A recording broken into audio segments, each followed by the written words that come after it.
નવી સવારમાં આપનું સ્વાગત કરું છું.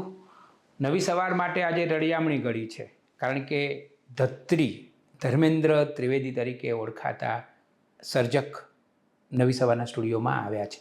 ધર્મેન્દ્રભાઈ, તમારું સ્વાગત કરું છું. Thank you. જનક ત્રિવેદી, આપણા પિતાજી, ગુજરાતી ભાષા સાહિત્યનું બહુ જ મોટું નામ. અને વિશેષતા એ, ધર્મેન્દ્રભાઈ, મેં તો એમને ખૂબ વાંચ્યા છે અને વારંવાર વાંચ્યા છે. જનક ત્રિવેદી એક જ વાર્તા સંગ્રહ આપ્યો અને એક જ નિબંધ સંગ્રહ આપ્યો, એક જ, અને છતાં સીમાચિહ્ન રૂપ નામ બની ગયું. એટલે તમે જનક ત્રિવેદીના સુપુત્ર અને એમના શબ્દ વારસાને અને વિચાર વારસાને પણ તમે આગળ વધારી રહ્યા છો. ધર્મેન્દ્રભાઈ નીવડેલા વાર્તાકાર છે, નિષ્પતિ માણસ છે, પર્યાવરણ માટે વર્ષોથી અદ્ભુત કામ કર્યું છે. મેં એમની પોઝિટિવ સ્ટોરી લખેલી સોશિયલ મીડિયામાં અને પછી મારા પુસ્તકમાં તેને સ્થાન આપેલું. એ તો પર્યાવરણવાદી ધર્મેન્દ્ર ત્રિવેદી. એમણે એક સરસ નવો ઉપક્રમ શરૂ કર્યો જે ભાગ્યે જ આપણને જોવા મળે છે. એ છે કે ગુજરાતી ભાષામાં જે નિબંધો લખાય છે યુવાનો દ્વારા, એમને એક ઉત્તમ વાતાવરણ આપવું, એમને પ્રોત્સાહન આપવું. કેટલી સરસ વાત છે. અને એમાં પાછા એ જોડાયા. નોર્મલી પિતાના અવસાન પછી પુત્રને હંમેશા મનમાં એવું રહે કે પિતાની યાદમાં કશુંક કરવું. એના ઉપાયો આમ જે છે કે ગૌશાળામાં કશુંક કરીએ કે અન્ય કોઈ વૃદ્ધાશ્રમમાં કશું આપીએ, વૃદ્ધોને ખવડાવીએ. પિતાજી પોતે સાહિત્યકાર હતા અને ઉપરની કોટીમાં, એટલે ઉપરના આખા લેયરના જે સાહિત્યકારો છે એની સાથે એમનો સમાવેશ થતો. તો એમના મનમાં જે તે સમયે એ ઉગતા વાર્તાકાર હતા ત્યારે એકાદ બે વાર્તા સ્પર્ધાઓમાં, મોટી મોટી વાર્તા સ્પર્ધામાં એ વિજેતા પણ બન્યા. પણ પછીથી એમને કંઈક થોડું મનમાં કંઈક આયોજકો સાથે દ્વેષ થયો, નાનો મોટો થાય, સ્વાભાવિક છે. હવે આવું બધું ઘટનાક્રમો બનતા હોય તો આવું થાય. એ જે ઘટનાઓ નાની મોટી બની ત્યારે એમણે એક વખત, હું બહુ નાનો પણ એમની સાથે સતત રહેતો સાહિત્યના કાર્યક્રમોમાં વગેરે વગેરે, તો મને એમની મોઢે મેં સાંભળેલું કે મારે છે ને એવી સ્પર્ધા કરવી છે, વાર્તા સ્પર્ધા, કે જેમાં યુવાનોને પ્રોત્સાહન મળે, યુવાનોને એમાં એ લોકો આગળ આવે, બુસ્ટ થાય. યુવાનો માટે કોઈ મહેનત નથી કરતું. એટલે આ મારા મનમાં અંકિત થઈ ગયેલું. હવે એમનું અવસાન 2007માં થયા પછી સતત મનમાં ચાલ્યા કરતું હતું કે શું કરું શું કરું. તો નેચરલી એમના મનની જે વાત હતી વાર્તા સ્પર્ધા, તો એ જ યોજવાની હોય અને હું એ માટે મક્કમ પણ હતો. મીનવાઇલ છેલ્લા 5 વર્ષની અંદર મારા સંપર્કમાં જે ફેસબુક થકી અને અન્ય રીતે જે યુવાનો આવ્યા અને અમે સતત મળી અને સાહિત્ય તત્વ અંગે અને એના જુદા જુદા સ્વરૂપો અંગે વાતો કરતા. એમાં એક યુવાને મને એવું પૂછ્યું કે એક અમારી સાથે જે બેસતા કાયમ, કે સાહેબ મારે આપને એક પ્રશ્ન પૂછવો છે કે વાર્તા સ્પર્ધાઓ તો બહુ બધી થાય છે, મોટી મોટી થાય છે, પણ નિબંધ પ્રત્યે કેમ દુર્લક્ષ્ય સેવાય છે? એનું તો કોઈ સ્પર્ધા મેં આજ સુધી સાંભળી નથી. એટલે એ વસ્તુ મારા હૃદયમાં અને મનમાં બંને બેસી ગઈ. અંતે એવો વિચાર આવ્યો કે જનકભાઈએ શરૂઆત કરી ટૂંકી વાર્તાથી, પરંતુ લેટર પાર્ટ, એટલે એમના જીવનનો જે પાછળનો જે ભાગ છે એમાં એમણે સતત નિબંધોનું સર્જન કર્યું અને શ્રેષ્ઠ નિબંધોનું સર્જન કર્યું છે જે ચિરંજીવ કદાચ બનશે. હું કદાચ ખોટો ન પડું, મારી સમજણ ખોટી ના પડે તો જનકભાઈની ઈચ્છા હતી, પણ અત્યારે વાર્તાને પ્રોત્સાહન આપવાવાળા તો ઘણા છે, તો કેમ આપણે નિબંધનું ન કરીએ? એ મનમાં વિચાર આવ્યો અને આકસ્મિક રીતે એ સમયે અંજલિ ખાંડવાળા એવોર્ડ જાહેર થયો, એની રાશિ આવી અને એ જ રાશિ સ્વીકારતા વખતે એ જ સ્ટેજ ઉપરથી મેં જાહેર કર્યું કે આનું હું શું કરીશ. તમારો વાર્તા સંગ્રહ પુષ્પક, પહેલો વાર્તા સંગ્રહ મારો પુષ્પક 2021માં, નવેમ્બર 2021માં આપણે પ્રકાશિત કરેલો. તો એની જે ધનરાશિ મને ત્યાં ચેકમાં મળી, એટલે મેં મનથી નક્કી કરીને જ ગયો હતો 2 મહિનામાં કે હવે હું શું કરીશ. એટલે મેં એની અંદર બીજા 2 લાખ નાખ્યા, એને વાર્ષિક ઇન્કમ જે થાય એવી રીતે એને રોક્યા જાન્યુઆરીમાં, અને જાન્યુઆરી ટુ જાન્યુઆરી, અને એ જ વર્ષથી, એટલે 23ના વર્ષથી મેં ચાલુ કર્યું. 22ના વર્ષમાં રોક્યા, 23ના વર્ષમાં એના પૈસા આવે અને 23ના વર્ષમાં જાહેરાત કરી અને પહેલી નિબંધ સ્પર્ધા આપણે 23માં કરી. વચ્ચે તમને રોકીને પૂછું કે તમે ગુજરાત વિધાનસભામાં ફરજ બજાવો છો, ગુજરાત સરકારના અધિકારી છો, તમારો પગાર પણ સારો એવો હશે, બરાબર છે, પણ તો યાર 1 લાખ રૂપિયા એ નાની રકમ નથી. તો શા માટે 1 લાખ રૂપિયા? આમ તો આપણને એમ થાય કે, અને તમારા પત્નીએ શું કહેલું? મજાની વાત છે કે આવું ઘણું મેં કર્યું છે કે ગાંઠનું ગોપીચંદન કહેવાય, ઘર બાળીને તીરથ કર્યું, આવા જે આપણા શબ્દો છે, તો એ સાપ પકડવાની જે પ્રવૃત્તિ છે એમાં પણ એ વસ્તુ એટલી જ લાગુ પડે છે ને આમાં પણ એટલી લાગુ પડે છે. પણ જનકભાઈનો વારસો માત્ર લોહીનો નથી, એ સંસ્કાર રૂપે પણ મને વારસો મળ્યો છે. જનકભાઈને મેં જ્યારે જોયા, દરેક બાપ દીકરાનો હીરો હોય, એનો નાયક હોય, મહાનાયક હોય બાપ દીકરા માટે. તો આ મહાનાયકને, મારા મહાનાયકને મેં ક્લાસ 4 માટે શાસનના જે અધિકારીઓ હોય એની સાથે મેં લડતા જોયા છે. એના માટે સસ્પેન્શન એમણે ભોગવેલું. એ સસ્પેન્શનમાં હું એકનો એક અને રાજકુંવરની જેમ રહેનારો એમનો દીકરો, એ નાની ઉંમરે અમે થીગડા પહેરેલી, ચડીએ પણ પહેરેલી છે, પણ અમને કદી એમ નથી થયું કે બાપે આ શું કર્યું કે જેને કારણે અમારે સહન કરવું પડે છે. અમે એને હીરો તરીકે જોયા કે નહીં, કોઈ માટે લડી રહ્યા છે. ગાંઠનું ગોપીચંદન કરવાની વૃત્તિ એમનામાં જોઈ તો મારામાં કુદરતી રીતે સંસ્કાર લોહીના વારસામાં પણ હશે, પણ સંસ્કાર રૂપે પણ મારામાં ઉતરી છે. તો મેં એ વખતે નક્કી કર્યું કે 2 લાખ રૂપિયા મારા હું એમાં ઇન્વેસ્ટ કરીશ. નો ડાઉટ મારી દીકરી અને મારી પત્નીએ એક પણ શબ્દ ઉલટાનો એમ કીધું, હા તમારું મન છે ફાધર માટે એ કરો, અને એ હું કરી શક્યો.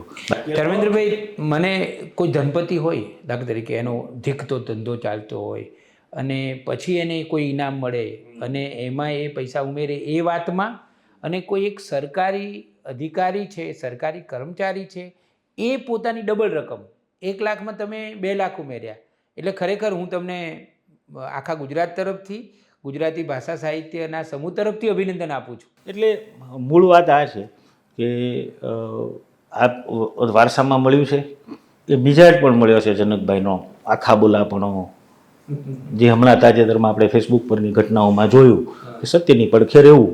એટલે આ બધા કારણોસર મને એમ હતું કે યુવાનોને, આજે તમે જોશો એક ફેસબુક જે છે એના ઉપર અનેક ઓથર, રાઇટર, બુક બધું જ મળશે આપણને યુવાનો, પણ એ લોકો એક દિશાહીન, મનમાં આવ્યું એ લખ્યું, પણ મનમાં એ આવ્યું એ લખવાથી એ સાહિત્ય નથી બની જતું. વચ્ચે એક મને બહુ દુઃખ થયેલું કે એક મોટા સાહિત્યના મેળાવડાની અંદર એક માણસે જાહેર કર્યું કે ફેસબુક ઉપર હેશટેગથી લખાશે એ પણ સાહિત્ય ભવિષ્યમાં બની જશે. શું છે યાર, સાહિત્યની વાત નહીં, જીવનનું કોઈ પણ પાસું એની સંપૂર્ણતામાં જ્યારે સર્જન કોઈ પણ પ્રકારનું થાય, રોટલી બનાવો તો રોટલીના આકારમાં બને ત્યારે જે રોટલી કહેવાય, અધરવાઇઝ એ રોટલી ના કહેવાય. એને માટે તમારે મહેનત કરવી પડે, એની કળા શીખવી પડે કે રોટલી કેવી રીતે બનાવવી. તો સિમિલરલી જો રોટલીમાં પણ આપણે એટલી બધી કાળજી લેતા હોય તો પછી સાહિત્ય જે છે, સર્જન પ્રતિસર્જનની વાત છે, એની અંદર તો આપણે કાળજી યુવાનોને લેતા કરવા પડે, એને સાચી દિશા બતાડવી પડે. વાહ વાહ, આ વાત છે, એકદમ સાચી વાત છે. એટલે નિબંધનની, એટલે પછી આખી વાત આવી તો શું કરવું, કેવી રીતે કરવું. તો મારા મનના જે હતા એ પ્રમાણે એક જૂનું કોઈ સંસ્થા આવી જે હોય સ્પર્ધા, એનું માળખું લીધું, એની અંદર મોડિફિકેશન્સ કર્યા, એની અંદર મને જે કરવું હતું એવા પ્રકારના નિયમો ઘડ્યા. 45 વર્ષથી નીચેના, તો 45 વર્ષ ક્યાંથી આવ્યા? તો સરકાર 45 વર્ષ સુધી માણસને યુવાન ગણે છે. યુવક સેવા અને સાંસ્કૃતિક પ્રવૃત્તિ વિભાગની કોઈ પણ પ્રવૃત્તિઓની અંદર માણસ એપ્લાય કરે તો એ 45 વર્ષથી નીચેનો હોવો જોઈએ, યુવાનો માટેનું હોય ત્યારે. તો મેં એ સ્ટાન્ડર્ડ પકડ્યું કે 45, અને પછીથી આધેડમાં માણસ આવી જાય તો 45 વર્ષ સુધી થનગનતા યુવાનોમાં ભાગ લે, એટલે 45 વર્ષની ઉંમર રાખી. એમાં અમને થોડા ઓબ્સ્ટેકલ્સ પણ પછીથી નડ્યા, પણ એ તો એવું થાય, કોઈ પણ પ્રવૃત્તિ કરો એટલે એની અંદર ઓબ્સ્ટેકલ્સ આવવાના. લલિત નિબંધ એટલે કે શુદ્ધ સાહિત્યનો નિબંધ રચવો, 1200થી ઓછા શબ્દ ના હોય એટલામાં. તો 1200થી ઓછા શું કામ નહીં? કારણ કે મેં ઘણી સ્પર્ધાઓ જેવું એમ કે 500 શબ્દમાં નિબંધ લખો. યાર 500 શબ્દમાં શું નિબંધ લખી શકાય? 500 શબ્દમાં પણ નિબંધ લખાય. સુરેશ જોશીનો નિબંધ છે 200 શબ્દોનો, 300 કે 400 શબ્દોનો, પણ એ સુરેશ જોશી હતા. તમારે સુરેશ જોશી બનવું પડે 500ના નિબંધ લખવા માટે, 500 શબ્દોની મર્યાદામાં નિબંધ લખવા માટે, ત્યાં સુધી પહોંચવું પડે. હા, એટલે બ્રેવિટી કમ્સ આફ્ટર, એટલે બ્રેવિટી એટલે જે લાઘવ છે એ અનુભવ પછી આવે. લાઘવ સીધું નથી આવતું. સીધું જે ટૂંકું લખાય છે એ લાઘવ નથી હોતું. એ લેક ઓફ, એટલે તમારી પાસે સ્ટફનો અભાવ છે, મટીરિયલનો અભાવ છે, એટલા માટે એ ઓછું લખાય છે. એટલે એ લાઘવ, મેં કીધું લાઘવ નથી રાખવું. 1200 શબ્દો મુક્ત, કાગળ ઉપર રમવાનો મુક્ત થોડો પેલો આપવું પડે. 1200 મિનિમમ છે, મેક્સિમમ તો તમે 5000 સુધી જઈ શકો. એટલે યુવાનોને આપણો પહેલો નિબંધ જે વિજેતા બન્યા એ લગભગ 5000 શબ્દોથી ઉપરના એનો નિબંધ હતો, અને છતાંય અદ્ભુત નિબંધ હતો. પહેલી સ્પર્ધા ક્યારે રાખી? 2023માં આપણે હંમેશા એવું કરીએ છીએ કે ઓગસ્ટ મહિનાની અંદર એની જાહેરાત કરીએ અને યુવાનોને 4 મહિનાની તક આપીએ. ઓગસ્ટ, સપ્ટેમ્બર, ઓક્ટોબર અને નવેમ્બર. 30 નવેમ્બરે સ્પર્ધા પૂરી ત્યાં સુધીની અંદર આઈધર એટલે આપણે એવું રાખ્યું હતું કે કુરિયર મોકલી દો અને ઈમેલ પણ કરવાનો, ઈમેલ ફરજિયાત, સોફ્ટ કોપી આવે એટલે આપણને મેનેજમેન્ટ કરવું એનું સહેલું પડે. કારણ કે મારે બહુ તટસ્થતાથી કરવાનું છે એટલે અમારા જે નિર્ણાયક અમે જેને નક્કી કરીએ એને અમે માત્ર નિબંધ અને શીર્ષક એટલું જ આપીએ. નિબંધ કોનો છે એનું નામ ના હોય, એ વાંચે એને એમને રેન્ડમ લિસ્ટ આપ્યું હોય એમાંથી એ સાહિત્ય તત્વ જોઈને નક્કી કરે કે કોણ વિજેતા છે અથવા કોણ શ્રેષ્ઠ છે. આપણે માત્ર એક ઇનામ આપીએ છીએ અને 11,000 રૂપિયાનું ઇનામ છે.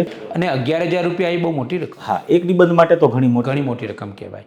એક જ નિબંધ માટે 11,000 રૂપિયા, અને એ પણ નવોદિતને, યુવાનને મળે.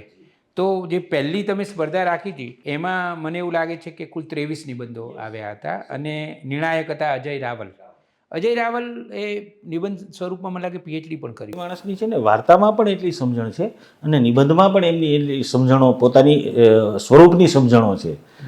પણ સ્વરૂપની સાથે એણે જે નિર્ણય કરવાનો છે એ નિબંધની અંદર શું છે એવું તો એ તારવવાનું એ જે સહજ સમજણ હોવી જોઈએ એ એવા જ હોવા જોઈએ. એટલે અમે તમારી વાત એકદમ સાચી છે. ડૉક્ટર HL ત્રિવેદીએ, ધર્મેન્દ્રભાઈ, મને એવું કહેલું ઇન્ટરવ્યૂમાં કે કવિતા સારી લખવી અને કવિતા સારી કઈ કહેવાય એની સમજણ હોવી એ બંને જુદી વસ્તુ છે. અને એમણે ઉમાશંકર જોશીનું નામ આપીને એવું કહેલું કે એમનામાં એ બંને વસ્તુ હતી. એટલે અજયભાઈમાં વાર્તા અને નિબંધ એટલે મતલબ કે બંને માં નિર્ણાયક જ હતા. નોર્મલી નિર્ણાયક બદલવા જોઈએ એવો આદર્શ વાત છે, પરંતુ આયોજકને જ્યારે નિર્ણાયક પાસેથી સરસ કામ મળે અને એણે પહેલી જે સ્પર્ધાનો નિર્ણય કર્યો એટલો સરસ નિર્ણય કર્યો તો મને એમ થયું કે આ માણસે જે લેન્થ પકડી છે એણે યુવાનો પાસેથી જે પકડવાનું છે, આપણે જે દિશામાં લઈ જવાના છે, એણે એટલું સરસ રીતે પકડીને મને મારા ઈચ્છા પ્રમાણે કરી બતાવ્યું છે. તો પછી એને શા માટે બદલવા? એટલે બીજા વર્ષે પણ આપણે એમને એમની અનિચ્છા છતાં ચાલુ રાખેલા, દબાણ કરીને. 2024માં 47 નિબંધો આવ્યા. એટલે 23માંથી આંકડો વધ્યો, ડબલ થયો અને 47. આ તમે પોતે પણ એક શબ્દ સાથે સંકળાયેલી વ્યક્તિ છો. તો આજે યુવાનોએ નિબંધો લખ્યા એની થોડી વાત કરો અને એમાં પહેલો નંબર જે આવ્યા એની થોડી વાત કરો. આપણને 23 અને 47 એમાંથી 13 નિબંધ. એટલે આપણે અજયભાઈને મેં વિનંતી કરી કે અજયભાઈ તમે માત્ર વિજેતા માટે જ મથામણ કરશો તો સાથે જે સારા નિબંધો છે એને પણ તારવી આપો ને. તો એમણે 23માંથી એ વખતે આપણને સરસ 13 નિબંધો તારવી આપ્યા કે આ બધા સાહિત્યિક કેટેગરીની અંદર એટલે કે એના માળખામાં બેસે છે અને લલિત નિબંધો અને સરસ મજાના છે. તો એ 13નું આપણે પ્રથમ પુસ્તક કર્યું નિબંધન. પહેલા સ્પર્ધાની અંદર એ બહુ સારું કર્યું. હા, પુસ્તક પણ થઈ ગયું. હા, અને પહેલાં જ આપણી જે સ્પર્ધા હતી એમાં ભાવનગરના આપણે જે યુનિવર્સિટી છે, કૃષ્ણકુમારસિંહજી યુનિવર્સિટી, એના આસિસ્ટન્ટ લેક્ચરર છે ગુજરાતી વિભાગના જ દિગ્પાલસિંહ જાડેજા. એ દિગ્પાલસિંહ જાડેજાનો પ્રથમ નંબર આવ્યો ને એમણે પ્રવાસ વર્ણન એટલે એને દેશી ભાષામાં અમારે કાઠિયાવાડીમાં એને રખડ્યા કરે એ રખડો એટલે એ જે પ્રક્રિયા થાય એને રખડો કહેવાય. એ રખડાનો નિબંધ એમણે લખેલો, એને પહેલું ઇનામ મળ્યું. અને બાકીના 13 જે યુવાનો આપણને મળ્યા એમાં ઘણા બધા. એ જ્યારે 13 નિબંધો મેં તો આવતા ગયા અને વાંચતો ગયેલો, જે બાદ થયા 10 એ થોડા લેવલની દ્રષ્ટિએ નબળા હતા. થોડા એમને હા એ આવશે, પણ આ 13 તો બહુ એ આવશે. એ આવ્યા છે આ વખતે, એવા પણ આવ્યા છે. તો તમે ઇનામ એક આપ્યું, હા, પણ 13 નિબંધોનું પુસ્તક કર્યું. હા, એટલે આમ તો પુસ્તકમાં નિબંધ આવે બહુ મોટી વાત છે. એ પોતે પણ એક ઇનામ જ છે એક્ઝેક્ટલી. એટલે એમાં ઘણા યુવાનોએ મારી પાસે એવો હરખ કર્યો કે ધર્મેન્દ્રભાઈ પુસ્તક આવ્યું ને, પુસ્તકમાં અમારો અમને તો અપેક્ષા જ નહોતી કે અમારો કોઈ પુસ્તકમાં નિબંધ જાય એમ. બહુ સરસ છોકરાઓ આપણને મળ્યા. આ વર્ષે પણ એક બે છોકરાઓ નવા મળ્યા કે જે લોકો નિબંધ, અને જે તમારી ઈચ્છા હતી એ થયું. એટલે આપણી ઈચ્છા એ હતી કે એક બહુ સરસ યુવાનો નિબંધને ના સ્વરૂપમાં કામ કરતા થાય, એને ઓળખે, સમજે. આ જે 4 મહિના એટલે લખવા ખાતર ન લખે નહીં, પણ સમજીને લખે. એટલે એનું જે પરિણામલક્ષી અક્ષર છે ને એનું એક તમને ઉદાહરણ નાનકડું આપી દઉં કે પ્રથમ જે 23 નિબંધ મળ્યા એમાંના એક છોકરાનો મારા પર ફોન આવ્યો કે સાહેબ મને બહુ ખુશી થઈ કે 13માં મારો નિબંધ નામના પુસ્તકમાં પણ આપ મારો નિબંધનો સમાવેશ કરી રહ્યા છો. એટલે પછી વાતો થઈ એમાં એણે મને કીધું, મને કે સાહેબ તમારી જાહેરાત મારી પાસે ફરતી આવીને મેં જોયું ને ત્યાં સુધી મને એમ કે નિબંધ એટલે ગાયને 4 પગ હોય છે ને 2 શીંગડા હોય છે ને 1 પૂંછડું હોય છે ને આપણે જે કોમ્પિટિટિવ એક્ઝામમાં લખીએ એ જ બધા નિબંધો કહેવાય. અને એમાં સૌથી જાણીતું તો પેલું છે વર્ષા ઋતુ 3 ઋતુ હોય છે, એમાં વર્ષા ઋતુ એ રાણી છે. એ તો ગુજરાતના લાખો કરોડો વિદ્યાર્થીઓ એ જ નિબંધ. એ જ આવે. એટલે મને કે ત્યારે મને પહેલી વાર ખબર પડી કે સાહિત્યની અંદર પણ નિબંધનું એક સ્વરૂપ હોય. અને એ દરમિયાન મને એમ સૂઝ્યું તો મેં 10 સારા નિબંધકારોના નિબંધ સંગ્રહોના લિસ્ટ મૂક્યું ફેસબુક ઉપર. અને એ છોકરાએ લિસ્ટમાંથી બને એટલા નિબંધ સંગ્રહો વાંચ્યા. અને એની તમે લિસ્ટ મોકલી? મેં લિસ્ટ મૂક્યું હતું કે આટલા નિબંધ સંગ્રહ જો વાંચો તો તમને આ સ્વરૂપ સમજાશે. તો એ વખતે એ છોકરાએ કીધું મને કે સાહેબ મેં 10માંથી બને ને એટલા 5-7 જેટલા નિબંધ સંગ્રહો મેળવ્યા, વાંચ્યા. અને તમે 4 મહિના આપ્યા તો મને એ નિબંધ લખવાનો સમય મળ્યો, અભ્યાસ કરવાનો સમય મળ્યો. અને એનો નિબંધ 13માં સિલેક્ટ થયો. આજે છે ને આપણે આ જ ઈચ્છીએ છીએ. એટલે આખી જે પ્રક્રિયા છે ને એ મહત્વની છે. બંને સમજવાની વાત છે પહેલી તો. એને સમજાશે ક્યારે? વાંચશો તો. એ થયું તો આ રિઝલ્ટ છે આપણું. હવે વાત કરીએ બીજી સ્પર્ધાની. તો બીજી સ્પર્ધાની અંદર ઢગલાબંધ આપણને 47 જેટલા નિબંધો મળ્યા. અને મને આશા હતી કે 25 નિબંધો એવા નીકળશે કે જેનું આપણે પુસ્તક કરીશું, પણ 20 મળ્યા. અજયભાઈની જે પારાશીસી છે એ બહુ ઊંચી છે. આપણે કેવી રીતે કામ કરીએ છીએ એની ટૂંકમાં વાત કરું. અજયભાઈને માત્ર નિબંધના શીર્ષકનું લિસ્ટ સાથે ઉંમરનું પુરાવો અને તારીખ, જન્મ તારીખ અને નિબંધની એક કોપી છાપેલી, જેમાં નિબંધકારનું કોઈ નામ ન હોય, એમાંથી વાંચે, પસંદ કરે. આ વર્ષે એવું થયું કે થોડું મોડું થયું નિર્ણય આવતા. એટલે મેં એમને ફોન કર્યો કે અજયભાઈ હવે તો આપણે નજીકમાં જાન્યુઆરીમાં પ્રોગ્રામ કરવો છે. તો મને કે ધર્મેન્દ્ર હું 2 નિબંધમાં ફસાયો છું. મેં કીધું એટલે એક પસંદ કરવાનું હતું. હા, પણ કે 2 મને આમ લગોલગ લાગે છે. હું 2માં ફસાયો છું. એટલે મેં એમને એવું કીધું, મેં કીધું કયા 2 નિબંધો? એ હું તને નહીં કહું. મારે મારા નિર્ણય ઉપર તારો ઓછાયો નથી જોઈતો. આનાથી વધારે તટસ્થ નિર્ણાયક આપણને ક્યાં મળે? અને મેં એકદમ 2 હાથ જોડીને સ્વીકાર લીધું. એક્ઝેક્ટલી મારે આવો જ નિર્ણાયક જોઈએ છે કે જે આયોજકને પણ ના પાડી દે છે કે હું તમને કયા નિબંધો નહીં કહું, હું મારી રીતે નિર્ણય કરીશ. 19-20 છે, પણ મારે એ નક્કી કરવાનું છે કે કયો પહેલો ને કયો બીજો. એમાં આપણને મળ્યા ધ્વનિ ઉપાધ્યાય, કે જે 2 નિબંધો હતા. એક બીજા મિત્રનો નિબંધ હતો અને ધ્વનિબેનનો હતો. તો એમાંથી પછી એમણે પસંદગી જે પ્લસ માઇનસ કર્યા હશે એમણે સાયન્ટિફિકલી, એટલે નિબંધના પેરાશીસીના પ્રમાણે, એમાં ધ્વનિબેનને પણ પસંદ કર્યા. અને આનંદની વાત એ કહેવાય કે પહેલા વર્ષે તમે ગુજરાતી વિષયના એક અધ્યાપકને ઇનામ આપ્યું, પણ બીજા વર્ષે અધ્યાપક નથી. આ પણ બહુ મહત્વનું છે. કારણ કે મને ઘણીવાર એવું લાગે કે આ પેલા છે ને વર્ગખંડમાં ભણાવતા હોય ને એ લોકોનો જ ઇલાકો હોય એવું એક વાતાવરણ છે. અને એ વાતમાં તથ્ય પણ છે. આપણે એ વિવાદની વાત છે, પણ આપણે વિવાદમાં નથી પડવું. આપણે એનો ઇનકાર નથી કરતા. નહીં, એના કારણો પણ છે. તમને સારા સર્જકો મળે જ, અને આપણને મળ્યા છે. પણ જે એક ગ્રુપિઝમ થઈ જાય અને એની બહાર પણ અધ્યાપકો સિવાય પણ સર્જકો હોઈ શકે, એ વાત પણ મહત્વની છે. સૌથી મહત્વનું એ થયું કે નિબંધની અંદર જે સારા નવા લેખકોનો ઇનપુટ જે છે, એટલે ડેમ ક્યારે બનશે કે જ્યારે સરિતામાંથી પાણી આવશે. સરિતામાંથી પાણી આવશે તો ડેમ બનશે ને, બાકી તો એ બધું ખાલી જ રહેવાનું છે. તો એવું થયું કે જે લોકો વર્ષો અગાઉ આવી ગયા અને ડેમ બની ગયો ને પાણી ભરાઈ ગયું, એમાંથી અમુક જતા રહ્યા અને થોડા જ ઘણા હજુ જે છે એ સરસ લેખક છે, એટલે એની પાસે કલા છે, એટલે લખ્યા કરે છે. તો બીજું કોઈ છે જ નહીં, ફિલ્ડમાં જ કોઈ બીજું નથી, નિબંધના ક્ષેત્રમાં કોઈ બીજું નથી. તો આપણાથી એવું થયું કે આ જે નવયુવાનો, નવી કલમો, સાહેબ એમના તમે નિબંધો વાંચો. 13 અને 20 જ્યારે વાંચશો ત્યારે તમને ખ્યાલ આવશે. વાચકો જ્યારે વાંચે ત્યારે ખ્યાલ આવશે કે યુવાનોમાં કેટલી તાકાત છે, કેટલી કલ્પના શક્તિ છે, અભિવ્યક્તિઓની કેટલી તરહ છે. એ આપણને આમાં જ પુસ્તકો મળે ક્યાં?